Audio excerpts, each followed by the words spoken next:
Hello বন্ধুরা, আজ আমি বানাবো এগ রোল। তার জন্য আমি একটা ডিম নিয়ে নিয়েছি আর ডিমটা ফাটিয়ে নিয়েছি।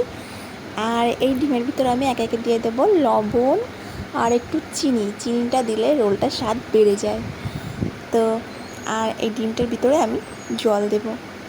তো জল দিয়ে আমি ডিমটাকে ওই শিকটা দেখছো, ওই শিকটা দিয়ে ভালো করে ফাটিয়ে নেব। তো ফেটিয়ে নেওয়ার পরে যে একটা ফেনা তৈরি হচ্ছে, ওই ফেনাটাই আমার দরকার। তো আমি এই ফেনা তৈরি হয়ে গেছে।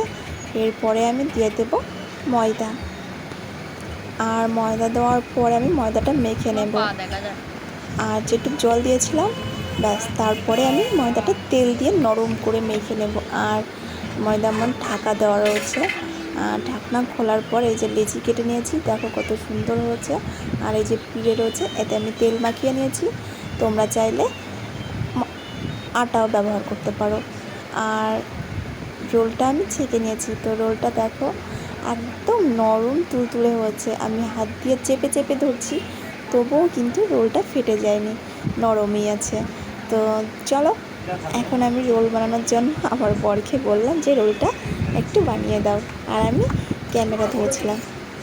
তো এই যে রোল বানানো হয়ে গেছে আমার। আর এখানে আমি স্যালাড দিয়ে নিয়েছি, তারপর একটু ভুজিয়া দিয়েছি, একটু বাদাম দিয়েছি, আর সস দিয়ে নেব। আর সস দেওয়ার পরে আমি রোলটাকে মুড়িয়ে নেব। আর এই যে মুড়িয়ে নেওয়ার পর দেখো